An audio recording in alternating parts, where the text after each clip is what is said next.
What are the main objectives you guys try to keep on getting better at? Fundamentals and technique. I mean, Coach Smart says it all the time, as well as Coach Scott. Brilliance in the basics. Do what you know how to do, and the bread and butter of what you do really will get you a long way.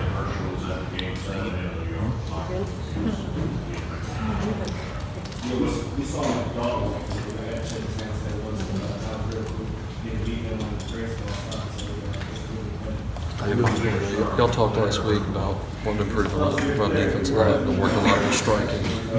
Just how did you feel that y'all played physically this past week, and was the physicality up to par this time? I think we played pretty good, but I mean, there's always room for improvement. I mean, it was way better than what we did last week, but there's always room for improvement. I feel like we haven't played our best game yet. Did the physicality and intensity in practice step up this last week as far as improving in that area? Did y'all feel kind of challenged, more of a chip on your shoulder this past week? I feel like practice is always hard, and I mean that's what it is. Practice is supposed to be harder than the game, but I feel like everybody just honed into what they were supposed to do and like focus on like really the basics, the fundamentals and technique. Another quarterback question. In terms of Justin Fields, I mean, can you recall like when you first saw him in practice and you kind of got an idea of what his of all they could do as a dual threat quarterback? I mean, what was your reaction when you first saw that? To be completely honest, I was tired of running around him at practice because, I mean, he'll pass the ball one play, next thing you know, if he doesn't see something, he'll take off running. So, I mean, it's like I said earlier, it's a good thing to have in those guys that he can run around and throw the ball, and he's really good at it. So, what kind of energy do you think he brings to the team when he comes in and plays? I think he brings as much energy as Jake does. I mean, he has a passion for the game. He really loves the guys. I mean, really a team player. I just really think he's just trying to do what's best needs to help the team win and put him in the best situation possible. And how about DeAndre Baker? Seems to get better every game and truly a lockdown corner. Right. What does that do for you guys, the rest of you guys on defense? I mean, it gives us something, have ammo off of. I mean, he's a really good player, and I mean, I don't know. I really don't know what to say to that.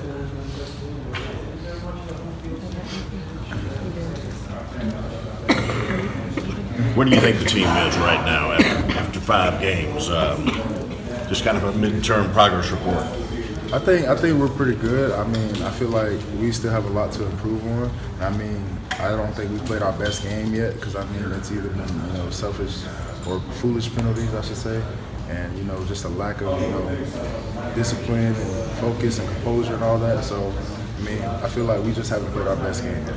How about the development of the team leadership so far? Where do you see that happening right now? I see it going in the right direction. People are starting to talk us, and we're starting to listen and just like really hone into like what we need our team to go in that right direction. Michael, we were talking to you last week, and I'm sorry if you answered this already, and you were kind of saying Missouri was an off day. Right. A lot of y'all were. Juwan was saying it over there too. Y'all feel like y'all redeemed yourself just a little bit, especially against the run against Tennessee? I feel like we haven't redeemed ourselves, but I feel like we improved. So, I mean, like I said earlier, we haven't played our best game, I feel like, because, I mean, there's a lot of things that we messed up and a lot of things that, misjudgment, but I feel like we just, get back to working on our bread and butter and fundamentals and technique. I feel like we'll be good. Have you studied Vanderbilt a lot? Because it seems like a couple of years ago it was always getting Ralph Webb the ball, and they would really try to run a lot. Now with Kyle Shermer, it seems like they're throwing it more. Do they seem a little different from you than maybe a couple of years ago as far as what they were? I feel like they're a good run and pass team. They're real well-rounded. I feel like they're a pretty good team that's going to give us their best foot. So, I mean, we still have to, play these guys like we're playing like the New England Patriots. We have to put our best foot forward and be in our tip-top shape. How do y'all plan on concurring in ISIS again?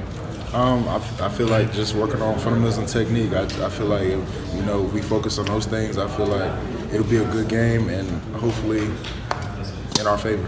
Have you been able to study the plays? We were just reviewing film. I haven't really watched film yet and been in meetings with coaches and stuff yet, so no, I haven't. What do you feel like Shermer does that's so powerful and so important? He's a student of the game. He's been there for a while, so like he knows his offense. He knows what to see in opposing defense, to get them at their weakest point. So I feel like he's a real student of the game. He's actually a really good player. Michael, this will be the last home game for y'all for a while. You'll have a tough stretch traveling neutral sites. Right. So how important is it this game as far as getting off on the right foot and is kind of just a critical part of your schedule, this meeting SEC schedule? I feel like if we just really hone in and like eliminate, the foolish things of like penalties and like all those other things and just focus on what we need to focus on, I feel like we'll be in our best foot, like the best shape possible, to win those next couple games that we're on the road for. How's Jay and Case coming along, guys? Obviously, you got a lot of buzz in the offseason. His transfer has had a huge impact here. Right. What's he doing? I think he's pretty good. I mean, he's really still learning the system. I mean, we're putting things, and he's just really trying to hone in and trying to process everything. I think he's doing actually pretty well. What kind of things that y'all do is it hardest to learn from someone coming in kind of cold? I mean, he's coming to a whole different system, so I feel like just learning that in itself is just like different in itself. And I mean, it takes time, but I mean, some people learn it quicker than others. Michael, do you feel the electricity pregame when you got like a Herschel there, or there was a wrestler there the other day? Ric Flair. Like, what does that do for a home game when fans are buzzing about this guy or that guy, or do you guys just focus on what's going on in the lines? I mean, we focus on what's going on in the lines. I mean, it's pretty cool because I mean, at the end of the day, half the time you don't even know that those people are there until like they pop up on the screen or after the game. I'm sorry, but like for example, I didn't even know Peyton Manning was there until like yesterday, so I was like surprised that happened. So it's pretty cool to have those guys on the sideline that support the Dogs and whatnot. How much pride do you take in winning games at home? I think last time Vandy was here, you lost. I think you lost to Georgia Tech that year, lost to Tennessee. You guys have been pretty tough to beat everywhere, but especially at home, last couple of years. I just feel like, the past is the past. This is a new team. I mean, that was a way different team. I mean, that was 2 years ago. I believe that was Coach Smart's last year, Kirby Smart's first year. But I mean, the past is the past. We're looking in the future, and focus on the present.